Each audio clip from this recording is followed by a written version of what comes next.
महत्त्वाचं सगळंच असतं, त्याचं महत्त्व सामान्य माणसापर्यंत नेण्याचं काम केलं पाहिजे.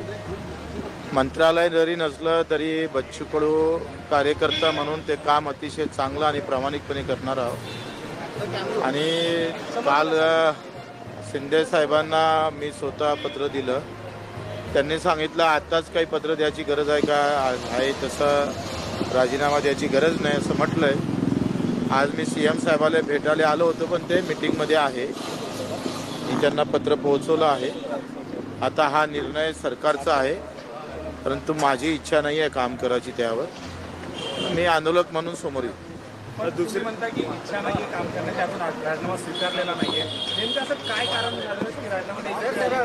तुम्हाला कोणी मागितलं पण नव्हता राजीनामा, काम ठेवायचं सांगितलं. काम माझं असं मत आहे, काम करायचं, त्या पदावर राहायचं असेल तर न्याय भेटला पाहिजे. आणि न्याय भेटत नसेल तर त्या पदावर राहण्यात काही अर्थ नाही. बाहेरच्या राज्यात 4,000 रुपये मानधन आहे दिव्यांगांना. ज्याला 2 पायाने हात नाही डोळे नाही त्याला तुम्ही 1,500 देता. लाडक्या बहिणीला पण 1,500 देता आणि ज्याला 2 पायाने त्यालाही 1,500 देता. तर हा अन्याय आहे ना. मला असं वाटतं का योजना ह्या कष्टकऱ्यांसाठी आणि ज्यांना गरज आहे, अडचणीत असणाऱ्या लोकांसाठी असल्या पाहिजे. तर त्यासाठी त्या योजना नाही. कष्ट अधिक आहे, काम कमी, पैसे कमी आहे, त्याच्या हक्काचे पैसे भेटत नाही.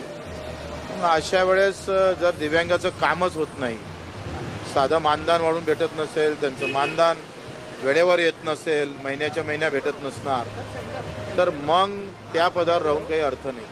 लाडक्या बहिणीचे पैसे देखील आहेत. लाडक्या बहिणीचं तिच्या मुलाच्या अकाउंटवर पैसे आलेले, तिने ते परत केलेले आहेत. लाडकी बहीण त्यात तिचं आधार कार्ड, मुलाचं आधार कार्ड आणि अकाउंटवर मुलाच्याच पैसे आले, तिने ते परत केले. नेमकं चांगलं आहे. तर मला वाटतंय तिच्या मुलाच्या याच्यावर आले असेल तर ते परत करून ना, त्यात काय नवीन काय त्याच्यात. पण लाडक्या बहिणीवर कुठेतरी नाही, मला वाटतं आता अतिशर्टी टाकायला नको. कारण निवडणुकीच्या अगोदर ज्या लाडक्या बहिणीला तुम्ही पगार दिला त्यांना 5 वर्ष चालू ठेवा.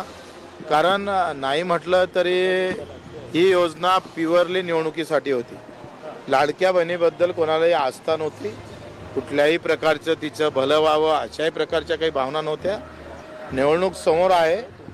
एकनाथजी शिंदेने घोषणा केली आणि सरळ सरळ आता आपण तिजोरीतून पैसे दिले तर मग पक्षातल्या चिन्हावर मतं मारल्या जाईल. सगळ्या भावना होत्या, काँग्रेस असो का भाजप असो, यांच्या भावना सरळ सरळ ह्याच होत्या. लाडक्या बहिणीचं भलं करण्याच्या काही भावना नव्हत्या. सरळ भावना ह्या होत्या का आमची पार्टी या योजनेतून MPत निवडून आली, इतर राज्यात आली, तोच पायंडा इथं करायचा. आता ज्याला पैसे तुम्ही दिले त्यानं तुम्हाला मतही मारले. फक्त पक्षाच्या तिजोरीतून पैसे न जाता गव्हर्नमेंटच्या खिशातून, गव्हर्नमेंटच्या तिजोरीतून पैसे गेले. मतं मात्र भाजप, सेना, युती, राष्ट्रवादीला भेटले. त्या योजना त्यांना चालू ठेवावं लागेल. त्यात निकष लावता कामा नाही, कारण तुम्हाला मत दिलेलं आहे. आता त्याच्यासोबत बेमानी कराल तर मग तुमच्या, मला वाटतं त्या लाडक्या बहिणी तुम्हाला सोडणार नाही.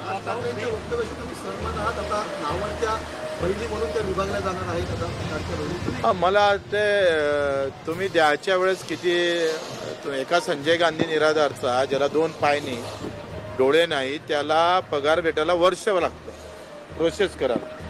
संजय गांधीचा अर्ज भर, हे कर ते कर, सगळं करून 6 महिने वर्ष लागते. लाडक्या बहिणीला तुम्ही 3 महिन्यात पैसे दिले.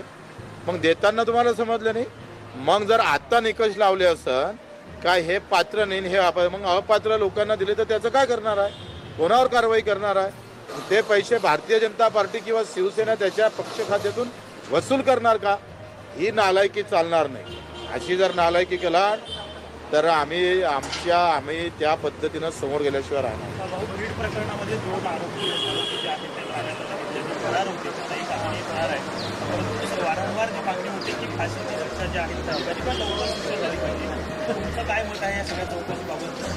त्याला सत्तेची किनार लागलेली आहे. आरोपी आहे, त्याला सत्तेची किनार आहे. त्याच्यानं काही होणार नाही. काही त्यांना माहीत आहे, राजकीय लोकांना जास्तीत जास्त वादळाची जी काही हवा आहे, प्रभाव आहे, ते 15 दिवस 1 महिना राहतं आणि नंतर पुन्हा त्याला मदत. माझं नेहमी म्हणणं राहतं, सत्य आणि सत्ता, सत्य महत्त्वाचं आहे.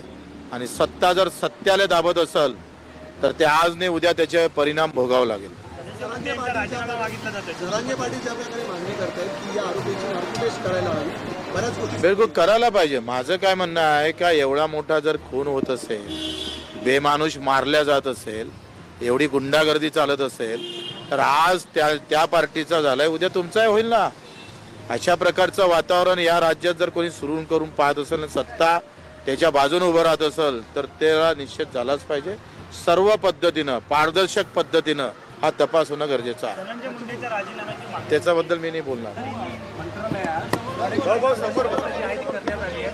अगदी एअरपोर्टला असतं तशी आता गेट लावण्यात आलेले आहेत. तुम्हाला या सगळ्यांशी सहमत आहात? कारण तहसील लेवलची किंवा स्थानिक पातळीची कामं तिथंच झाली पाहिजे असं मुख्यमंत्र्यांचं म्हणणं आहे. सहमत आहे? माझं असं मत आहे का तहसील आणि जिल्हा लेवलच्या कामासाठी जर इथं यावं लागत असेल तर मुख्यमंत्र्यांना हे पहिले हमी द्यावं का जर कलेक्टर आणि तहसीलदारांना आहे तिथले कामं केले नाही त्याला इथं यावं लागत असेल तर पहिले कलेक्टर आणि तहसीलदार निलंबित करा. कुठे गेला सेवा हमी कायदा? आहे धम्मक तुमच्यात?